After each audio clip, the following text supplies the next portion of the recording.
정치쇼 2부 순서 들어가겠습니다. 3변시대. 자, 고구려를 대표하는 백성문 변호사님. 네, 안녕하세요. 백성문 변호사입니다. 새해 복 많이 받으십시오. 신라 김태현 변호사님. 네, 안녕하세요. 김태현입니다. 새해 복 많이 받으십시오. 청취자 여러분. 어허. 왜요? 그리고 박지훈 변호사는 오늘 안 나오셔서요. 방청객 한 분 모셨습니다. 아니다, 오늘부터 패널이 바뀌었습니다. 김남국 변호사입니다. 안녕하세요. 새해 복 많이 받으십시오. 돌 맞아요 여기가 지금. 여기서 지금 인기 제일 많은 변호사 박지훈 변호사. 제가 무료로 출연을 하겠습니다. 무료로. 인물도 좋고. 인물도 좋고 좋은데요? 인물은 박지훈 변호사보다 낫죠. 왜 박지훈 변호사 왜 싫어하냐면 네. 박지훈 변호사 끼어들 때 소리를 질러 깜짝깜짝. TOP 저격수잖아요. TOP 저격수. 뭐합니까? 이런 거 하잖아요. 자, 박지훈 변호사, 성대모사 김남국 변호사 인사하시고요. 네, 안녕하세요. 김남국 변호사입니다. 새해 복 많이 받으십시오. 예, 일단 박지훈 변호사 성대모사 한번 해보세요. 안녕하세요. 박지훈입니다. 형님 그러면 안 됩니다. 안 됩니다. 이거 야, 세상에서 제일 안 비슷해. 아, 경상도에 고향이? 네, 경상도입니다. 아, 원래? 원래 고향입니다. 오, 네, 광주 출신입니다. 무슨 말이야? 이거로 재미없다. 박 변호사 성대모사 그렇게 하면 안 돼요. 제가 네. 해볼까요? 응? 박 변호사 옛날 버전 해볼까요? 예. 박근혜 대통령 불쌍하지 않습니까? 도와줘야지. 이게 박지훈 변호사의 한 불과 3, 4년 전의 발언이라는 거. 여자 혼자 왜 불쌍합니까? 가족도 없고 도와줘야지요. 야당 왜 그러는 건데요? 이게 박지훈 변호사의 3년 전의 발언이라는 거. 귀순전 제가 꼭 말씀을 드립니다. 이게 증언입니다. 네. 맞죠 이거? 네, 맞습니다. 아니, 어제 제가 다른 팟캐스트 이제 녹화를 하는데 저하고 같이 하는 변호사가 최강욱 변호사예요. 네. 근데 최강욱 변호사 앞에 가면 박지훈 변호사는 그 오줌 지리는 군번이야 서로. 그럴 거예요. 네. 왜냐하면 그 군의 상관으로 모셨던 그렇죠. 분이. 군법무관. 그리고 군 법무관 시절에 최강욱 변호사가 우리나라 군 역사상 최초로 별 4개를 날려버렸잖아요. 그렇죠. 그 두 네. 번째 난리로 들어간 게 누구였었냐면 남재준 참모총장이었어요. 네. 이제 그걸 못 잡고 당시 참여정부 그 386 세력에 의해서 밀려났다라고 하는 게 최강욱 변호사의 주장인데 어쨌든 최강욱 변호사 앞에 하면 눈도 못 떠요. 못 뜨죠. 예, 그냥 눈 감고 가만히 있어. 누구십니까? 그리고 근데 어제 최강욱 변호사가 생전 내일에 대해서 궁금해하지 않는데 그 뭐 변호사 3명 나오는데 변호사 2명이 경기고 동기동창이라면서요? 그러는 거여서 그래요. 그렇죠. 또 그거 어떻게 알았어? 그랬더니 글쎄 요즘 얘기가 좀 들리던데 그래서 당신 귀에까지 들어간 거 보면 많이 유명해졌나 본데 그러니까 그런가 봐요. 그러더라고. 그래서 내가 영광입니다. 영광이에요. 고맙습니다. 네, 영광이에요. 예, 거기 가까이 하지 마세요. 위험한 사람. 자, 청취자 여러분 함께 해주시고요. 샵 1035 짧은 문자 50원 긴 문자 100원 문자 보내주시기 바라겠습니다. 전경식님 잘생긴 김남국 변호사님 나오셨네요. 박지훈 변호사님도 좋지만 김남국 변호사님 완전 제 스타래요. 격하게 환영합니다. 아, 프로메스 노 땡큐. 여자일 수도 있잖아요. 그래요? 남자. 저 아직 미혼입니다. 예. 자, 남성분인. 이현희님, 김남국 변호사님 나왔네요. 크크 반가워요. 김남국 변호사님 원래 이게 영상 메시지 전문가예요. 영상 메시지 보내라면 아무데나 보내요. 그냥. 자, MB에게 영상 메시지 한번 보내주시기 바라겠습니다. 추석 선물이 곧 가니까 설 선물. 추석이 아니라 설 선물입니다. 설 선물. 예. 설 선물 준비하고 있으니까 기대하십시오, MB. 어우, 감옥 가고 싶나 진짜. 네? 표정이. 아니요. 아, 자, 얼굴 굳었잖아요. 첫 번째 네. MB의 2018년은 이거. 네. 어려운 얘기예요. 고난의 시작이죠. 사실 지금 다스 대표이사와 예. 성명불상이 중요해요. 성명. 다스는 도대체 누구 겁니까의 그 누구 성명불상의 실소유주를 이제 횡령 조세포탈 혐의로 이제 검찰 고발을 했고 예. 동부지검에 이제 특별팀이 생겼죠. 예. 그래서 이제 문찬석입니다. 여기 문찬석. 오타요. 예, 오타. 문찬석. 문천석이 아니라 문찬석 예. 이제 동부지검 차장이 이제 팀장이 됐는데 여기가 이제 금융범죄수사 전문가입니다. 24기죠. 네, 맞습니다. 사실 24기고요. 예. 그리고 뭐 중앙지검에서 이제 증권범죄 합동사 단장까지 해서 요 방면으로 가장 빠삭하신 예. 굉장히 유명하신 분이에요. 그래서 내년에 검사장 승진 유력. 영순위. 네, 그래서 팀도 중앙에 안 만들고 이분이 거기 있으니까 예. 이제 수사팀하고 가까워야 되잖아요. 예. 혼자 팀장 거기 있고 여기 또 중앙에 만들면 안 되니까 그래서 동부지검에 이제 팀이 차려졌죠. 그래서 수사가 급물살을 좀 타고 있는 상황입니다. 지금 현재. 아니 근데 이 문찬석 차장검사가 정말 이 기업 수사는 에이스라 그러던데. 아니 그러니까요. 전 좀 알아요. 얘기 좀 해보세요. 고등학교 그러니까. 선배예요. 몰랐죠, 백 변호사. 몰랐어. 경기고 네, 출신이. 아, 이때가 원래 저희 또 선배님들 많아요. 전 좀 아는데 예. 아주 잘하는 건 아니고 원래 그 나이가 되게 많아요 이분이. 아니 좀 늦게 됐더라고. 시험 늦게 돼서 예. 어떻게 보면 윤석열 중앙지검장이랑 좀 비슷한 케이스인 거죠. 그러니까 사실 시험이 늦게 돼서 나이 많은 상태에서 검찰들은 쉽지가 않거든요. 예. 왜냐면 예를 들면 그냥 말 까고 지내니까. 한동훈 3차장 이런 사람들은 대학교 4학년 때 시험 된 사람들이니까. 동갑이잖아요, 저희가. 예, 제 친구니까. 예. 오. 그러니까 이제 나이 차이가 많잖아요. 나이 차이가. 아 경기고 아니요. 저 경기는 아닌데. 경기는 아닌데 거기는 현대고등학교 나왔는데 저랑 예. 대학 때부터 친구예요. 사석에서 이랬다 그러더라고요. 네?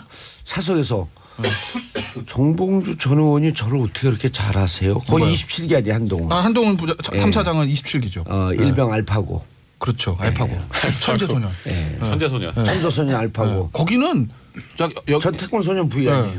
좀 어긋났는데 거기는 이 검찰 인사의 메인스트림에서 한 번도 밀려난 적이 없어요. 근데 그게 보수 정권, 진보 정권 이거 왔다 갔다 하면서 다 속되만 잘 나가요. 근데 그게 뭐 보수 정권은 보수 정권 줄 서고 진보 정권 진보 이런 게 아니라 그냥 실력이 뛰어나니까 뭐 전 정권에서 이랬어도 그냥 왜냐면 한동훈 3차장 같은 경우에는 MB 정부 때 청와대 있었어요. 권재진 민정수석 밑에서 민정비서가 했다고요. 아하. 그렇죠. 그럼에도 불구하고 박근혜 전 대통령 시절에도 잘 나갔고 예. 지금도 잘 나가잖아요. 예. 근데 그게 이제 어떻게 보면 실력이 뛰어나니까 이인규 전 중수부장이 그랬다는 거예요. 예. 한동훈 차장한테 예. 쟤는 알파고다. 알파고죠. 두 사람이 좀 가깝죠. 제가 알기로는 가까웠죠 예전에. 그러니까 뭐 하여튼 알파고인데 얘기가 엇갔났네요. 이 문찬석 이 동부 3차장이 원래는 제가 알기로는 처음에 아마 공안을 좀 했을 거예요. 그런데 2000년대 초반에 무슨 수사를 했냐면 서부지검 있을 때 왜 그때 이름이 갑자기 안 나네. 법조 브로커 윤모식이 있어요. 예. 윤상 이름 그게 더 좋아 윤모식이. 윤모식. 아는데 그때 이제 조사받았던 사람들이 DJ 때 마지막 비서실장했던 한광호 비서실장도 그때 아마 불구속 기소가 됐을 거고 문찬석이 예. 당시에 이제 흉내 내지 말고 계속 부부장 얘기하세요, 있을 그냥. 때. 예. 그러다가 이제 증권 이제 범죄는 왜 그렇게 됐냐면 박 전 대통령 시절에 박근혜 전 대통령이 또 뭐 증권 범죄는 뭐 4대 악입니다. 뭐 이런 거 하나 있을 거예요. 뭐 피해자 많다고. 네. 그래서 이제 증권 범죄 합수단을 남부지검에 만들어요. 왜냐면 남부지검에 이제 증권거래소 있고 여의도가 있으니까. 있으니까. 거기 이제 증권 범죄 합수단을 거기다 착 만드는데 그건 이제 초대 단장이 문찬석 부장이죠 당시에. 그러니까 이제 여의도 저승사자라고 그러는 게 그 당시 아마 주가 조작해서 거기 날아간 사람도 되게 많아요. 네. 그런데 이제 여기를 이 사람을 이 특별수사팀장으로 했다. 예. 이건 뭐 때문에 그러겠느냐. 왜냐면은 저 솔직히 다스 내용 정확히 모르는데 이 예전에 횡령과 연관된 모른 척 하고 싶은 거 아니에요? 모름띠다. 그냥 부러워요. 다스가 내 거였으면 얼마나 좋을까. 그 좋은데다가 이번에 예를 들면 플랜다스의 계획 한 개 들어가요. 그럼 3% 안에 들어가게 되면 주식. 다스 먹을 수 있어요. 그 다스 제거 돼요? 그러면? 아니 일단 그 주총 소집 그물 요구할 수 있고 그리고 그래요? 차명 계좌를 갖고 있는 사람들은 주총 의사권이 없다는 거 아니에요? 의결권이? 그럼 그냥 3% 갖고 먹는 거예요. 그렇죠. 그건 그렇죠. 그래가지고 그러니까 예를 들면 댓글 이런 거라고 하면 사실은 문찬석 팀장이 할 만한 수사는 아닌 거죠. 이게 이제 전공 분야가 있으니까. 근데 이제 이게 어떻게 보면 자금 추적, 그 다음에 뭐 다스가 실수요자 밝힐 때 보면 무슨 뭐 상속세 누가 내줬니 뭐 그런 부분이 김남국 변호사 잘하는 것 같아요. 얼굴 표정. 네, 그런 부분들도 있잖아요. 그러니까 아마 언제 문찬석 말 시키나 팀장이 이러고 딱 있어 지금. 적합한 사람인 거죠. 그러니까 이제 그 여의도 박근혜 정부 때 여의도에서 주가 조작과 관련된 여러 가지 수사를 했대요. 그런데 이분이 사실 주가 조작이라고 하는 것이 이게 주가 조작이 아닌 것 같으면서도 주가 조작 그런 것들이 되게 많잖아요. 주가 조작은 사실 그 법의 테두리에서 이것을 법적 처벌하기가 쉽지가 않아요. 않잖아요. 네. 그러니까 밑에 평검사들이 이거는 주가 조작이 아니다라고 한 사건들도 이 문찬석 이 팀장 수사팀장일 때 본인이 이거는 주가 조작이 맞다 그래가지고 파들어가 보면 진짜였다는 거예요. 그래갖고 단순하게 그냥 수사만 해가지고 잡아낸 게 아니라 촉도 있었다. 촉도 있어가지고 실제 처벌까지 유죄까지 받아낸 그런 사람이고요. 그 다음에 이제 이 처벌만 끝난 게 아니라 사실 이 주가 조작으로 인한 여러 가지 사건 중에 가장 중요한 게 피해 회복이잖아요. 그러니까 돈을 이거를 다 뺏어내는 것들이 범죄자로부터 아하. 그런 것도 아주 그냥 진돗개처럼 콱콱 물어 뜯으면서 해냈다라고 해가지고 이 다스 사건 맡겨놓으면 정말 잘할 것이다라고 이렇게 보지 않았나 생각이 듭니다. 백성문 변호사님 그런데 네. 지금 이제 문제는 자 BBK 주가 조작은 이미 김경준이 네. 8년형을 받고 처벌을 받았어요. 네. 그리고 이것은 이미 99년 2000년도에 발생된 사건이기 때문에 네. 공소시효 다 지난 거거든요. 네, 그렇죠. 그래서 주가 조작을 파고 들어가는 게 문제가 아니고 정호영 특검이었던 네, 맞아요. 네. 120억 20억의 비자금의 조성. 네. 그럼 이게 만약 비자금 조성한 것이 밝혀진다고 한다면 다스의 실제 소유자와 네. 무슨 관계가 있는 거죠? 사실 그 당시에 뭐가 이게 문제였냐면 많은 청취자분들이 네. 정말 궁금해요. 그게 법은 또 어디에 걸리지? 사실 복잡한 문제 이게 이 정치쇼 아니면 못 풀어내요 이거를. 그러니까 실제로 이 수사는 뭐 실소유주를 밝히는 것이 제일 중요하지 않겠습니까 일단은. 예. 근데 첫 번째로 문제가 되는 건 이제 과거에 120억 다스에서 120억 비자금이 조성이 됐었는데 그게 정호영 특검의 그 당시의 수사로는 그냥 직원의 횡령이었다로 결론을 예. 냈어요. 근데 문제는 그 수사 내역도 검찰에 넘기지 않았다라는 게 예. 그리고 검찰에 알리지 않았다라는 게 지금 일단 주장인 거고요. 고발인 쪽의 주장인 거고. 예. 그러면 그게 특수 직무유기에 해당해요. 해야 될 걸 안 했으니까. 아니 검찰에 이런 논리는 또 있잖아요. 별건 수사는 안 한다 우린. 우리는 이게 그때 당시에 주가 조작의 책임이 MB에게 있는지 없는지 이걸 파악하러 들어갔지 당시에는 다스의 실소유자를 붙들여다 본 게 그렇죠. 아니다. 그러니까 그 비자금이 만약에 예. MB에게 갔다면 그럼 실소유자랑 연결이 되는 거기 때문에 용처. 그럼 그 사용처. 120억이 실제로 누구한테 갔는지를 그때 밝혔어야 되는데 덮은 거 아니냐 이게 이제 그 당시에 문제가 된 거고요. 특수 직무유기. 그래서 그 특수 직무유기를 수사를 하게 되면 120억 원의 네. 조성 과정도 문제지만 이게 어디에 쓰였냐라고 하는 그렇죠. 것도 중요한 포인트네요. 그 그럼. 직원이 가져갔는데 그 직원을 냅두는 것도 좀 이해가 안 되잖아요. 상식적으로. 제가 알기로 그 횡령의 그 주체로 지목된 사람이 그 이후에도 다스에서 일을 했다는데 아니 자유로운 회사면 그럴 수 아, 있죠. 너무 아니 그 정도면은 뭐 너무 자유로운. 너무 자유로운 그러니까 120억을 안 쓰고 가지고 있다가 그러니까 이제 그- 변제했다는 거 아니겠어요. 그러니까 놔뒀겠죠. 아니 차명 깜짝 계좌를 변제했다는 가지고 거예요? 아마 제가 알기로는 저는 그래서 상식적으로 좀 예, 말이 안 되는 거고요. 제가 이제- 100일. 예, 잠깐만요. 네. 그래서 그게 아마도 차명으로 이제 실소유주 그 성명불상의 실소유주에게 흘러갔을 것이다. 이제 그러니까 이 수사를 하게 되면 그러니까 그게 직무유기가 있었는지 아닌지 그러니까 쉽게 말해서 이 차명 계좌까지 다 추적해서 어느 정도 확인해놨음에도 불구하고 외부적으로 알리지 않은 거라면 그러면 이제 그 당시 정호영 특검은 처벌받을 수 있는 거예요. 이거는 이제 공소시효가 2월 21일까지입니다. 예. 아직 남아 있어요. 이제 그걸 조사하는 과정에서 결국은 다스의 실소유주 문제를 건드릴 수밖에 없는 거죠 지금. 가지고 있다가 돌려줬대요. 뭐 저는 그러니까 제가 좀 궁금하더라고요. 저 솔직히 모른다 그러잖아요. 제가 오늘 아침에 진짜 몰라요. 모르고 싶어 하는 거예요. 모르고 그러면 싶어 제가 하는 거예요. 설명을 드릴게요. 네, 그럼 처음에 그 이제 얘기만 그 정호영 해주시죠. 특검이 특검 수사를 했을 때 밝혔던 내용은요. 80억을 이 다스의 협력업체 팀장한테 맡겨가지고 과장한테 맡겨가지고 이거를 금융상품으로 투자를 해가지고 120억으로 불렸다는 겁니다.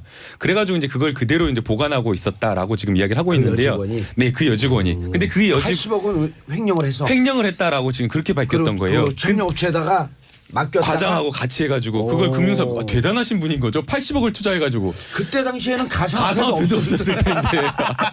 비트코인도 없는데. 와. 때. 그랬는데 이제 새롭게 드러난 사실은 그게 아니라 120억 원을 한 110억 원 정도를 횡령을 해가지고 예. 이자가 15억 원이 불어났다라고 지금 이야기를 하고 있고요. 그게 누구 얘기예요?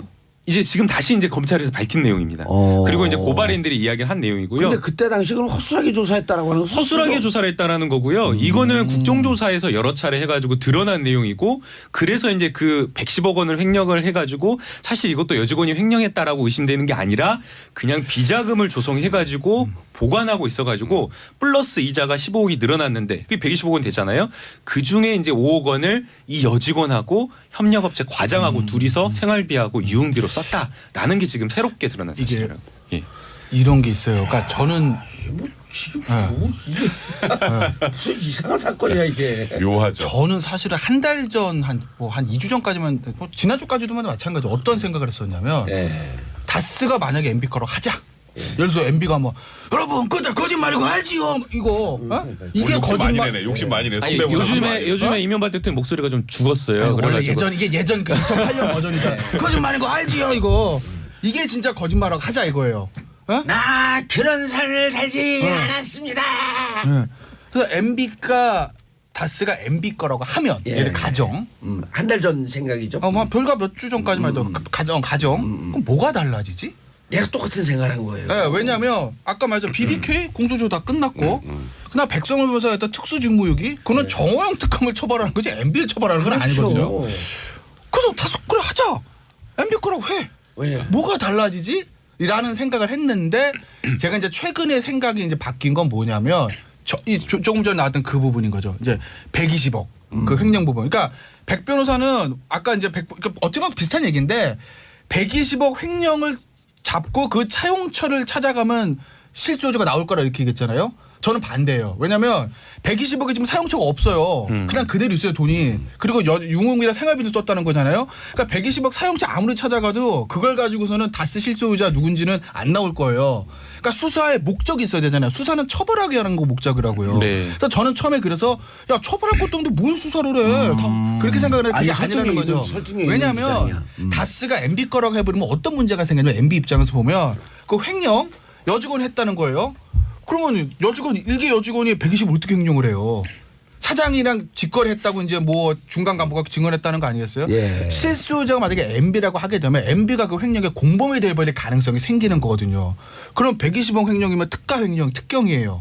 특경은 120억 횡령이면 무기도 가능해요. 법정 형사. 10년 이상 무기죠. 그러면 공소시효 15년이라고요. 아직도 많이 남았잖아요. 그 문제가 생기는 거라고 MB한테는. 다스가 만약에 본인 거라고 하게 되면 순서가 그러니까 모든 수사를 할 때는 이게 만약에 팩트면 뭐를 처벌할 수 있지라는 목적이 있어야 되잖아요. 근데 120억 횡령이 없었으면 MB를 처벌할 목적이 없어요. 왜냐하면 검찰이부터 네이버도 아니고 궁금증 해결하는 기관 아니잖아요. 근데 120억 횡령 부분이 있기 때문에 그럼 120억 횡령 그래 그 여직원 그때 횡령했다 하자. 정호영 특검이 그 그러면- MB를 그때 당시엔 꼬리곰탕 먹고 도와줬는데 네.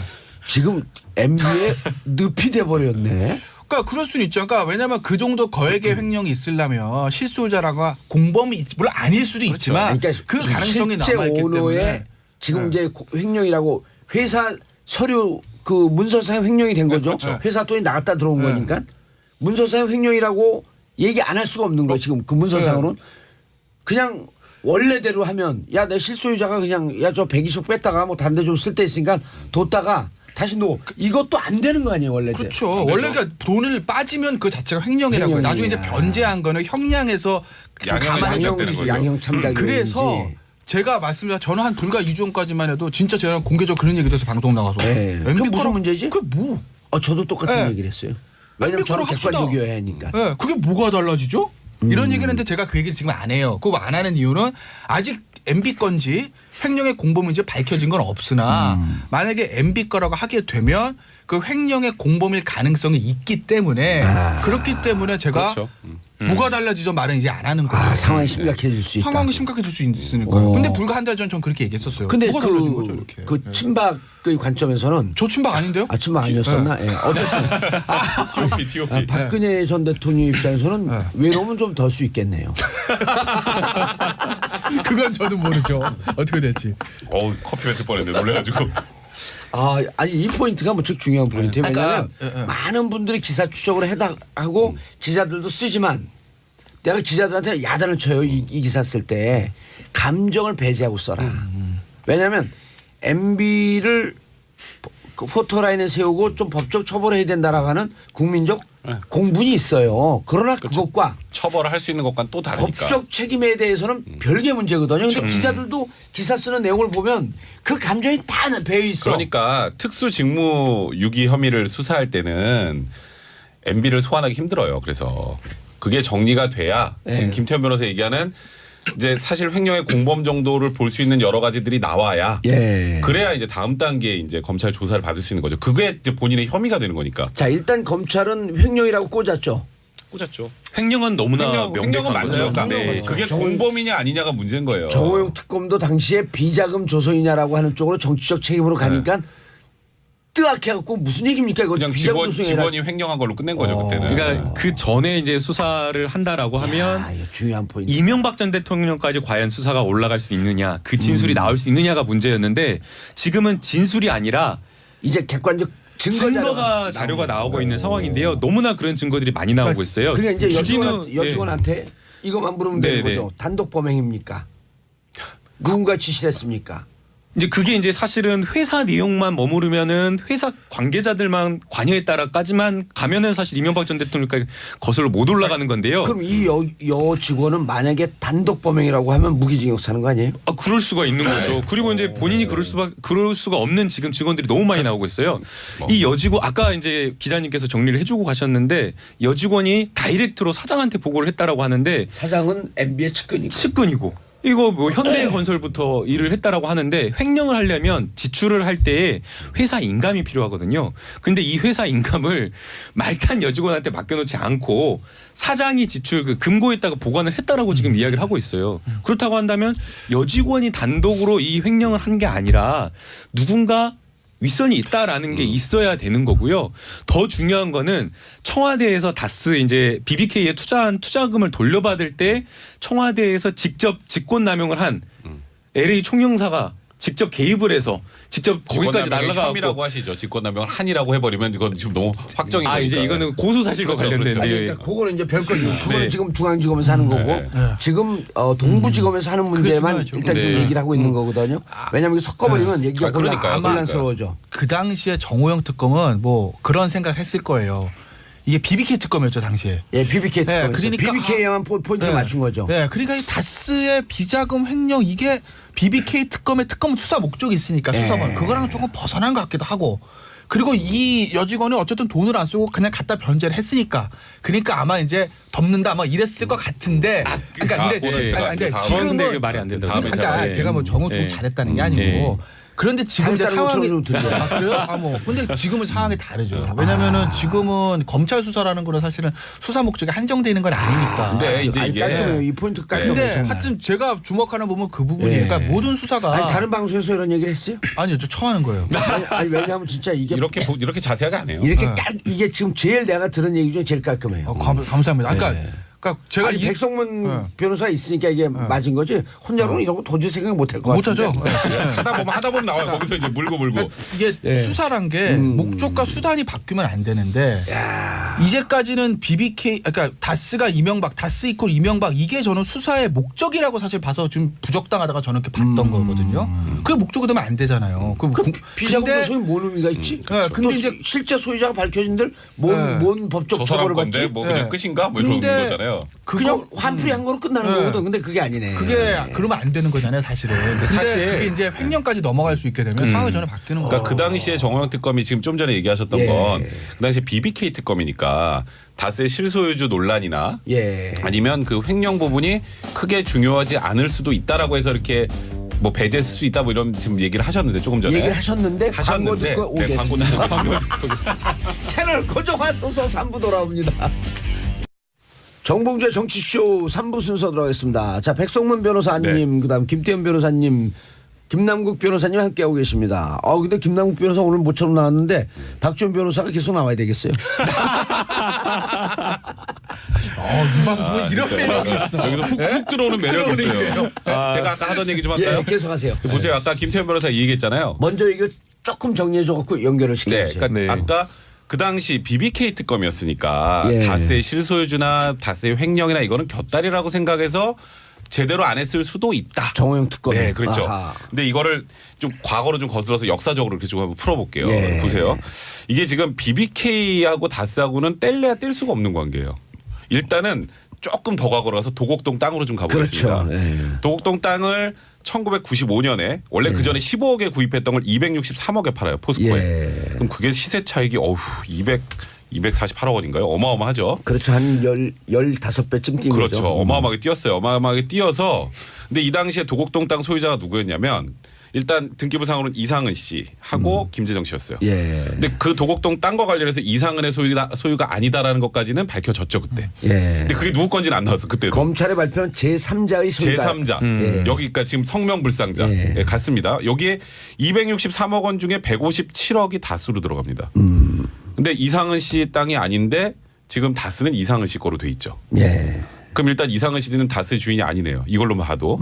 그리고 이 157억이 다스에 투자됐는데 당시에 다스가 아주 좋지 않은 시점에 BBK에 190억이 들어갑니다. 예. 그러면 이 세 개가 관통이 돼요. 그래서 BBK 사건을 수사하게 되면 95년도에 땅을 판 돈이 네. 바로 들어가지 않고 좀 5년 있다가 동안 들어갔죠. 금융 상품으로 있다가 네, 그렇죠. 예. 그러다가 다스로 갔다가 그게 결국 이제 BBK로 왔죠. 예. 흐름을 간단하게 말하면 그러면 이게 하나로 연결되는 거기 때문에 그렇죠. BBK 특검을 하게 되면 바로 다스의 실소유주를 건드릴 수밖에 없었어요. 원래 그래야 돼. 근데 그때 그걸 안 건드렸다 보니까 지금 그 당시에 뭔가 MB를 덮어주려고 한 게 아니었느냐라고 예. 해서 지금 특수직무 유기 혐의로 지금 조사를 받고 있는 거예요. 그것 때문에. 그러니까 그때도 그냥 이게 다스랑 BBK랑 관련 없으니까 이건 곁다리니까 조사할 필요 없어가 아니라 그때 제일 핵심적인 게 다스가 누구 거냐를 밝혔어야 BBK 의혹도 풀 수 있었다는 거죠. 예.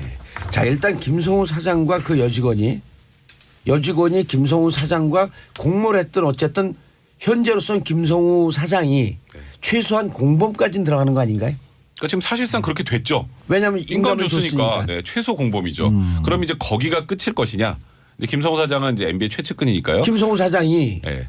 저는 이게 인감 주라고 누구로부터 지시를 받았습니다. 그렇죠. 그 누구로부터 누구가 MB라고 한다면 지금 성명불상자라고 하죠. 아직은. 예. 네, 그 그게 성명불상자. 실소유자가 되는 거죠, 그렇죠. 그분이. 사실상. 그러니까 이제 수사가 위로 계속 올라가고 있는 건 지금 확실한 거죠. 그럼 이상은 씨의 지시를 받았습니까? 그럼 이상은 씨 소환해서 당신이 횡령의 일단 횡령의 주범이네요. 이상은 씨도 출금 걸렸는데 오. 아니 도곡동 땅도 자기 게 아니었는데 그 뒤에 뭔 돈으로 그러면 지금 그럼요. 다스에 돈을 넣겠어요. 형식 상식 아니 법인카드 400만 원 썼다고 여직원한테 그냥 진짜 올해 개띠 해망신을 당하고 아니, 거기다 또 이시영 씨도 예 이시영 씨 얘기해야 돼요. 이시영 씨가 예. 사실 2009년에 다스에 입사하거든요. 근데 아시겠지만 이명박 전 대통령도 마찬가지고 이시영 씨도 다스 지분 0.1%도 없어요. 아무것도 없어요. 예. 근데 입사 4년 만에 전무가 됩니다. 어허. 아니 뭐 초고속 승진을 넘어서 이거는 조카니까. 아이 조카라고 해도 예. 그냥 초고속으로 전무 승진시키는 거 쉽지 않아요. 근데 거기서 끝이 그러니까 전무만 줬으면 괜찮은데 문제는 지금 중국 현지 기업이 사실 이것 때문에 요즘에 더 커졌죠. 예. 현지 법인 9개 중에 4개 대표잖아요 지금. 예. 근데 거기 매출이 얼마인지 아세요?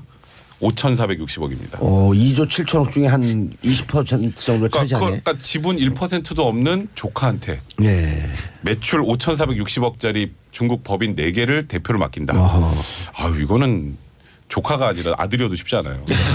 그리고 이제 또 최근에 예. 그 이시영 씨가 다스와 관련된 협력업체를 예. 헐값에 또 인수를 했다라고 합니다. 최근이 아니라 전에 인수했고 네.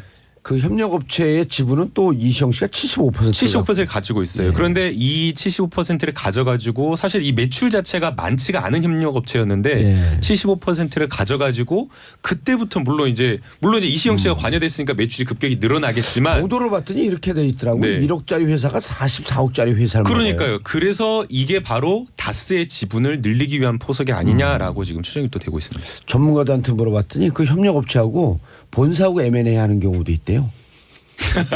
그 삼성이나 이런 데서 이제 수시로 쓰는 방법이래요. 그게 이제 그런 얘기를 하는 거죠. 예. 그러니까 원래 그 재벌 기업들이요. 예. 저기 자식들한테 물려주고서 제일 많이 하는 게 비상장에서 하나 사요. 제일 많이 게 물류회사거든요. 예. 글로비스, 거기는 이제, 현대차의 글로비스 같은 거. 일감 몰아주기를 합니다. 그럼 거기 비상장에서 싸게 사잖아요. 싸게 만들잖아요. 예. 일감 몰아주기를 해요. 회사가 뻥 커지죠. 예. 상장합니다. 예. 돈이 엄청 많아지죠. 예. 그럼 그 돈 가지고 대부분 그런 경우에 이제 그 돈 가지고 현 캐시를 만들어 가지고 지분 사모으고 이렇게들 한다. 그래서 예. 이제 뭐 일감 몰아주기 같은 거 좀 이제 못하게 하고 있는 측면이 있는데 아마 이제 김광 변호사 얘기하는 것도 이제 그런 측면인 것 같아요. 그런데 이시영 씨에 대한 조사는 저는 이시영 씨 자세 저 자체보다 역시 뭐 MB로 가기 위한 달인 거죠. 그렇죠. 자식에 대한 압박으로 아버지를 끌어내니까 전형적으로 검찰에서 많이 쓰는 기법 아니겠어요? 네, 근데 그러니까 결국, 이시영 씨가 예. 결국에는 이 다스를 실질적으로 지배하려고 하면 돈만 많다고 해도 안 되거든요. 돈만 많다고 해도 되는 게 아니라 다스의 최대 지주의 지분이 줄어들거나 변동사항이 있어야 돼요. 그런데 다스의 최대 그 주주가 이 김재정 씨였는데 이 김재정 씨가 최대 주주였는데 2010년경에 사망을 합니다. 예. 그게 이제 어제 관련된 보도가 새롭게 나왔는데 이 김재정 씨가 사망을 했는데 남겨진 그 재산 자체가 주식 포함해서 한 1,050억 원이었다고 예. 합니다. 그러면 이제 그 유족 입장에서는 다스라고 하는 회사는 사실 그 황금알을 낳는 알짜배기 회사니까 예. 돈을 대출받아 가지고 상속세를 납부를 하고 다스 주식은 그대로 가지고 있는 게 맞거든요.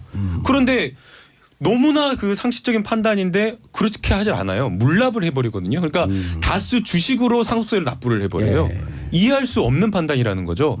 그래서 이게 도대체 그 이런 상속세를 납부하면 그 정부 어디에 가 있는 거예요, 그게? 자산관리공사. 자산관리공사에서 헐값으로 이게 기존의 그렇죠. 이 뭐 상장 주식이라고 한다면 시세가 있기 때문에 예. 상관이 없는데요. 시세가 비상장 주식 같은 경우에는 거래가 거의 안 되지 않습니까? 그렇죠. 그러다 보니까 지분이나 이런 평가액보다 훨씬 더 낮은 가치로 평가가 되는데 손해를 감수하면서도 이 다수 주식을 처분을 해버려요.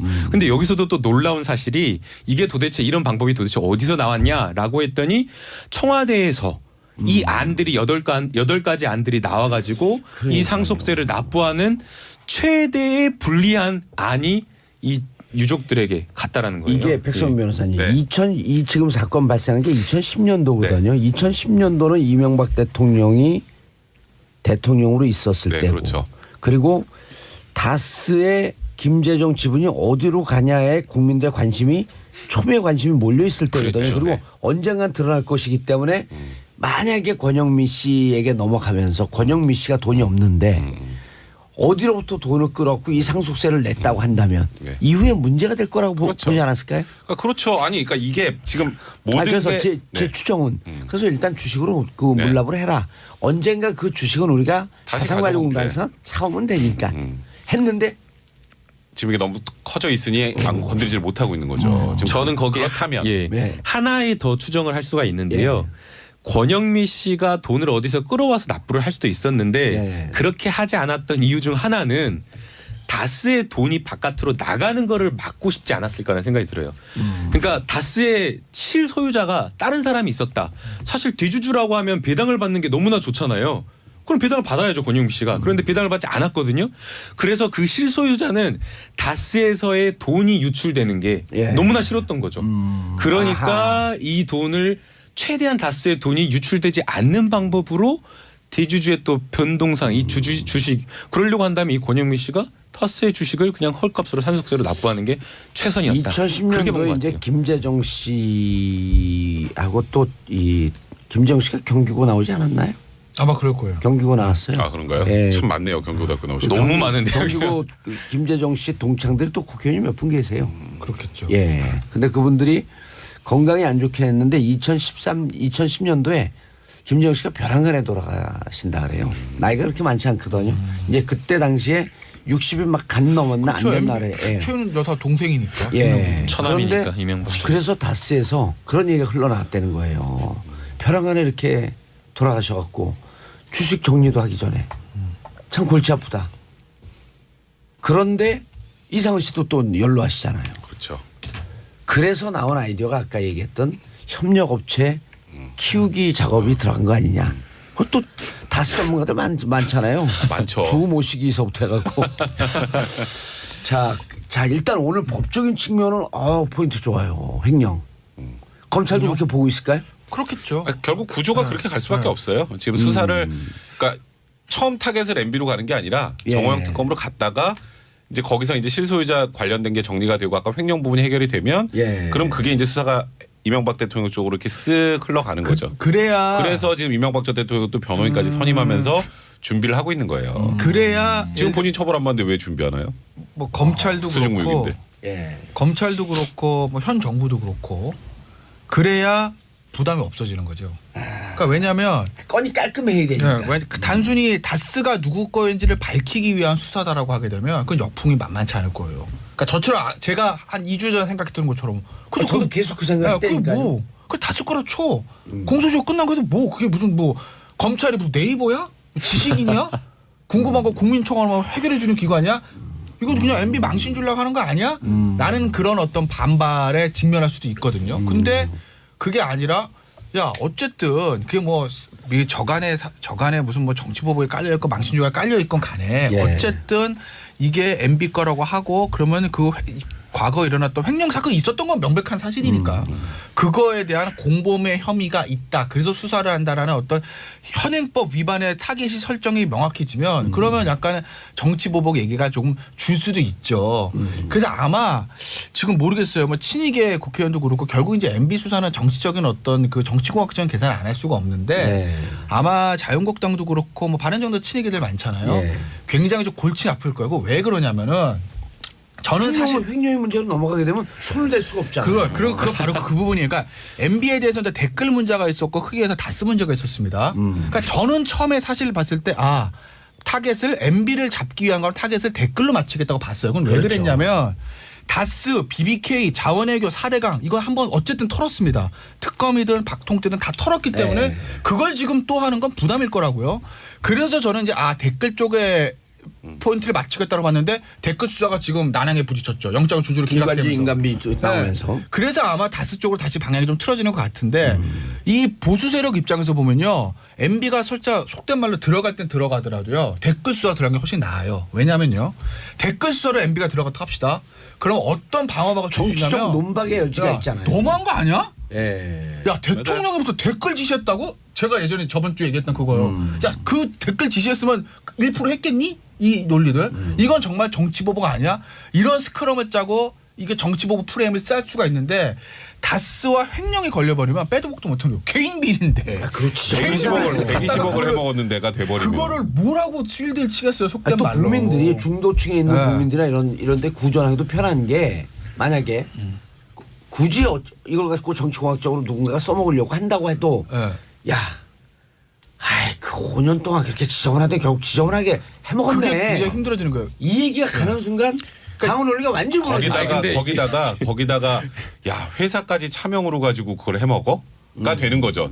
거기다 보니까 BBK도 그러면은 결국 MB권 이렇게 가잖아요. 연결이. 그러니까 이 부분은 처벌을 떠나서 하나가 지금 횡령이 딱 걸리면 이게 다 연결돼요. 도곡동 차명 보유 의혹, 그다음에 이 다스 횡령, BBK까지 쭉 연결이 되니까 이거는 사실상 방어막을 치기 힘들어지죠. 아니 근데 아까 방금 김태우 변호사님이 그 정치적 MB 수사에 대한 정치적 역풍 이야기를 하셨는데 국민적 감정을 조금 잘못 판단하신 것 같아요. 여론조사를 보면요. 아니 이제 보수 진영에서 아니 보수 진영까지도 네. 그러니까 보수 진영까지도 그러니까 너무나 신기한 게요.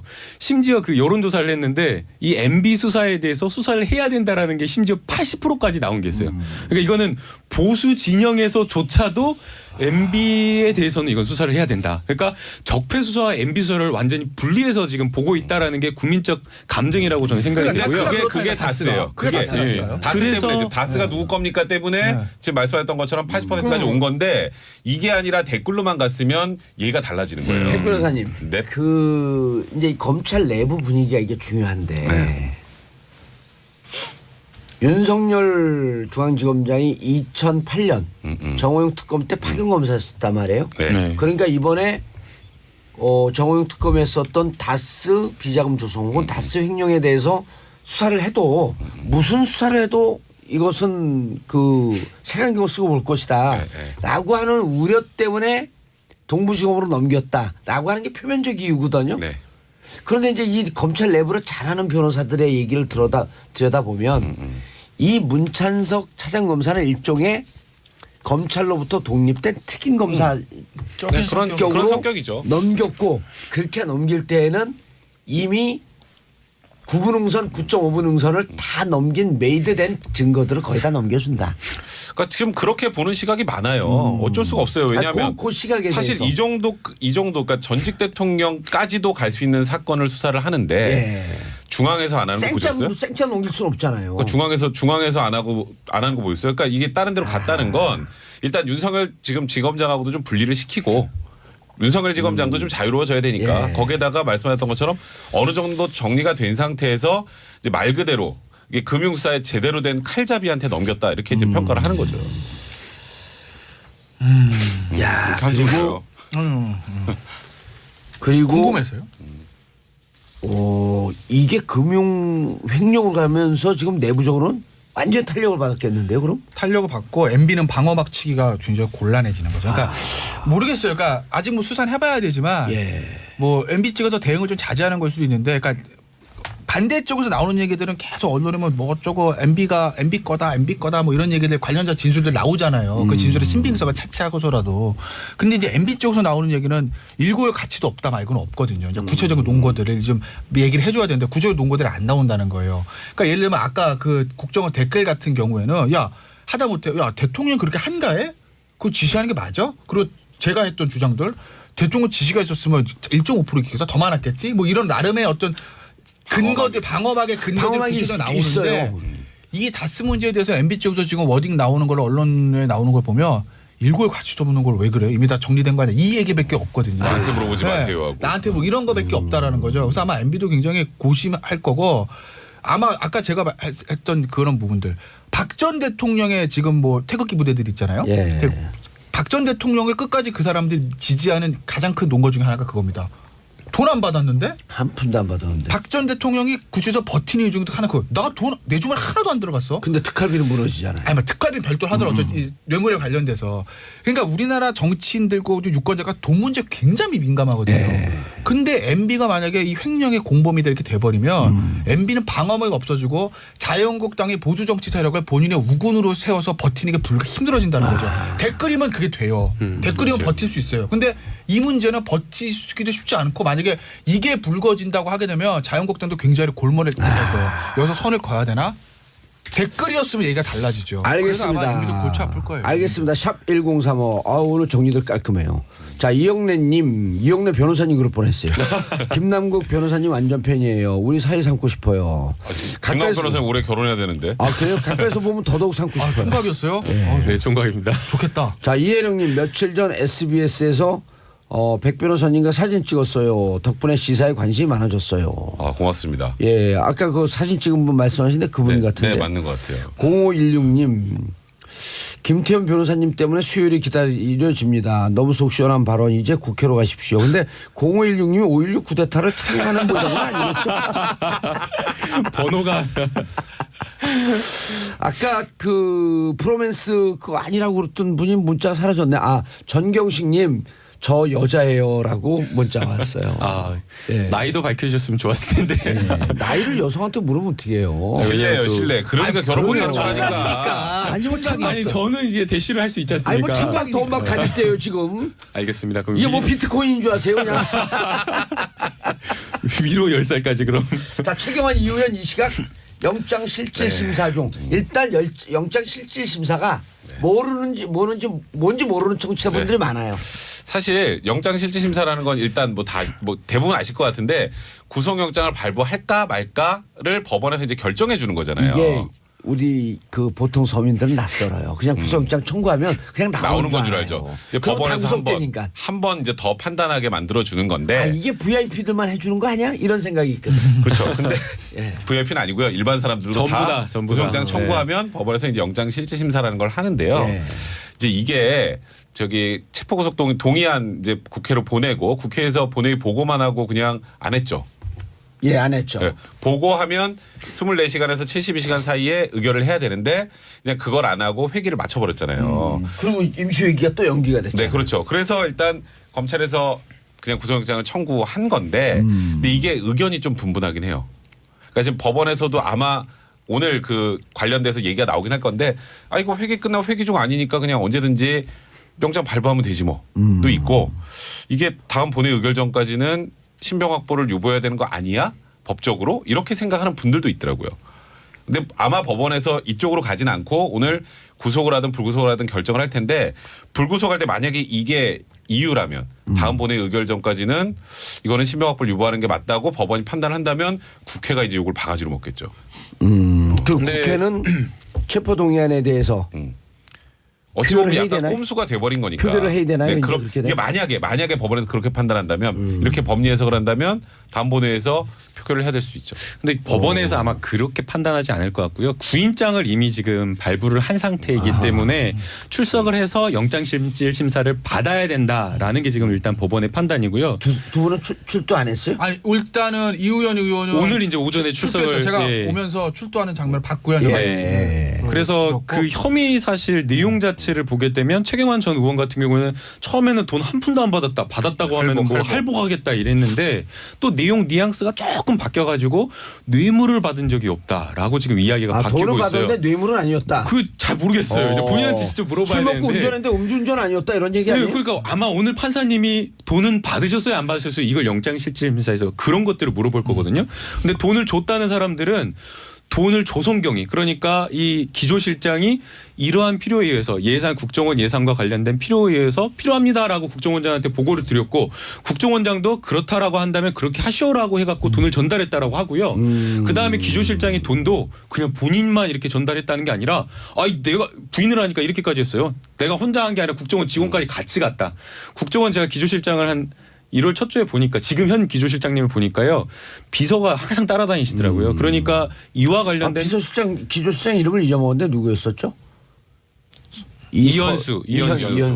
지금은 신현수인가? 신현수 변호사님. 네네. 예, 지금 그땐 이현수였었죠. 네네. 그래서 승들을 바꿔서 왔다. 돈을 그때는 헌수 신현수 변호사님. 헌수와 현수죠. 그래서 돈을 전달했다라고 하는 그 진술 자체가 너무나 명확하게 나와 있는 지금 상황이기 때문에 영장 발부의 가능성이 지금 높다라고 두 분은 지금 출두 안 보여집니다. 했다는 거죠? 아니요. 출석했어요? 이우현 의원은 했고, 출석했고. 10시에 출석하는 걸 제가 이제 예. 기사가 팬으로 떴습니다. 봤고 예. 최경환. 네. 최경환도 오늘 출석한다고 하는데 그것까지 아직 확인 못했어요. 기사가 지금 나오진 네. 않아가지고요. 만약 출석 안 한 상태에서 구속영장이 발부되면 어떻게 돼요? 출석 안 해서 구정도 발부 안 되죠. 아니요. 출석 안 할 수도 있어요. 안할 수도 있는데 아니, 그러진 않을 본인이 거예요. 자체가 그냥 영장실질심사에서 포기. 진술권을 포기하겠다라고 하면서 법원에서 그냥 포기를 하겠어요. 기록만 보고 판단할 수 네. 있거든요. 예. 포기를 하진 않을 거고. 그럼 출석을 해야겠네요 오늘. 그렇죠. 아마 저기 영장 저는 발부될 가능성이 높다고 봐요. 두 사람 다 높다고 보고 최경환 의원 같은 경우는 아까 이제 김남국 변호사 얘기했던 건 뇌물이 아니다라는 얘기는 아마 제가 한번 예전에 그 말씀 드렸을 거예요. 그냥 본인은 이제 정치자금법으로 가려고 하겠죠. 그러니까 받은 게 빼도 박도 못한다면 예를 들면은 제가 한번 말씀드렸듯이 저 누구죠? 저 이현수 기조실장이 저 부총리 실에서 줬다는 거 아니겠어요? 예. 그럼 뭐 그 당시에 방명록이나 방문 기록이나 보면 다 나올 건데 그럼 돈 받은 걸 빼도 박도 못한다고 아마 대가성 있는 뇌물보다는 아마 정치자금. 관련돼. 내가 신고를 안 했어. 그래 정치자금이야. 아마 이걸로 가려고 하겠죠. 불법 정치자금으로 가겠죠. 정치자금 예. 위반으로 좀 싸게 가야 되니까. 싸게. 많은 정치인들이 그 형량도 싸고 나중에 재기 가능성도 있고. 예. 그래서 아마 그걸로 가려고 이제 본인은 얘기를 하는 건데 문제는 사실은 최경환 경제부총리 전 부총리보다는 이우현 의원이에요. 이게 예. 저는 죄질 훨씬 안 좋죠. 아. 공천원금이잖아요. 공천원금. 네. 그리고 돈도 뭐 그렇죠. 너무나 많아요. 일단은 여의도에서 나오는 얘기는 그 얘기 지금 검찰에 나오는 액수가 더 큰 액수들 얘기는 나오긴 하는데 최경환 의원 같은 경우에는 그게 이제 인정이 다 되더라도 나름대로 빠져나갈 구멍이 있다는 거죠. 뭐, 야, 너 관례야. 그래서 내가 다 이 판공비를 썼어. 라고 하고 본인 선에서 끝난다고요. 윗선이 없고. 그런데 이우현 의원 같은 경우에는 과연 이우현 의원이 끄시겠느냐는 그런 문제인 거예요. 공천원금이니까. 아니. 위로 이우현 올라갔을 의원이 가능성이 굉장히 죄송한 있으니까. 얘기인데 의원 의원이 자유한국당에서 하는 위치가 뭐 얼마나 그렇게 거물이라고. 물론 당시에 지방선거에서 경기도당의 공천신합위원장을 한 건 알겠는데 내가 시장 출마하는 사람인데 단순히 이우현 의원만 보고 그 돈을 줬겠느냐라는 걸 생각을 해보면 사건이 커지죠. 사건이 커질 가능성이 있다라는 거죠. 당시에 폭발성. 새누리당에 있던 친박 실세대 더 다칠 가능성이 농후해요. 그래서 사건 폭발성 자체 확장성이 크죠. 폭발성은 최경환 의원 건보다는 이우현 의원 건이 한 1만 배쯤 더 크다라고. 그러니까 최경환 의원은 본인 거고 그냥 이우현 의원 제가 거는 위로 올라갈 수가 있으니까 이제 자유한국당 전체가 좀 흔들릴 수도 있다 제가 신박해요. TV를 안 보는 이유가 네. TV를 보면 사람들 얼굴 보면 자꾸 무슨 생각이 나요. 근데 예. 절대 음감 있는 사람들이 소리 들으면 막 미치잖아요. 네. 악보가 그려져 갖고. 근데 얼굴을 보는데 이번에 최경환 오늘 지나가던 TV에서 시끌 봤거든요. 유재 딱 머리에 씁니다. 그래서 제가 사람 얼굴 안 보거든. 그러니까 사실 근데 이번에 뭐 얼굴에는 유재가 딱 쓰여 있더라고. 진짜 봉도사님 돗자리 깔으셔야 될 것 같은데요. 그렇죠. 뇌물은 만약에 벗어날 수 있을 수도 있지만 아니 뇌물은 벗어날 수 있어요. 네, 있어요. 그거는. 근데 정치자금법은 이제 이현수 기소실장의 진술이라든지 그 구체적 정황들이 좀 일단 언론 보도로 나온 것만 보면 그럼 좀 이현수 기소실장도 구체적이라서. 여기서 빠져나가야 되거든요. 나는 국정원장의 지시에 의해서 전달자였다라고 이렇게 가야지. 아 내가 무슨 대가가 있었고 내가 직접 뇌물을 줍니까? 그러니까 이원수 기조실장 뭐 구속영장 청구하지도 않고 아무것도 안 하잖아요. 있는 그대로 지금- 다 얘기를 하니까. 지금 뭐 그것도 사실상 플리바겐이라는 얘기가 나오고 있는 상황이죠. 네. 사실 뭐 지금 그 진술 때문에 얼마나 커졌어요. 이현수 기조실장 때문에 박근혜 전 대통령도 지금 특활비 문제. 공소장 하나 또 쓰고 있습니다. 검찰에서 특활비 때문에. 그건 이제 박근혜 전 대통령이 안 만나줘도 워낙 증거들이 많으니까 진술도 워낙 많고 거기다가 지금 뭐 최경환 의원도 사실 그쪽이죠. 그러니까 이제 검찰 입장에서는 굉장히 고마운 존재죠. 이현수 기조실장 같은 경우에. 이현수 실장 같은 네. 경우에. 그리고 그분은 원래 그 전통적인 국정원맨 아닌가요? 전통적 국정원 매니저. 아, 국정원맨들 그래서 이제, 예. 입장에서는 정치인들 싫어해요. 국정원장이 여러 차례 바뀌었는데 예. 4년 동안 계속 자리를 버틴 기조실장. 그래서 이제 예. 좀 약간 엇나간 얘기지만 남재준 원장이라는 그전 원장들이 그 얘기를 하는 거죠. 야 우리가 결정해서 오더를 내렸다고 이현수 당신이 이거 하자고 그래가지고 우리가 승인한 거잖아. 저기는 왜 영장 안 쳐? 이 얘기를 이제 전 국정원장들이 하는 거예요. 에휴. 정통 국정원맨이고 본인들보다 누구보다 국정원의 시스템과 과거에 있었던 특활비를 너무 맞아요. 잘 알고 있으니까 당신이 기한해가지고 원장님 이거 하셔야 됩니다. 올라온 거 아니야. 그래서 우리가 사인만 했을 뿐인데 왜 우리는 구속도 너는 괜찮니? 이 얘기를 이제 하는 거예요. 아니 우리 바지 저고리였었잖아. 당신이 다 하고. 어? 아니 그거를 저는 무능한 사람이었습니다라고 하는 게 우병우 수석이 빠져나온 논리였었잖아요. 그렇죠. 처음에. 알겠습니다. 자, 세 분 인사하시고요. 네, 고맙습니다. 네, 감사합니다. 자, 김남국 변호사 앞으로 자주 나오세요. 네, 감사합니다. 자, 저는 광고 듣고 4부 알쓸 경제로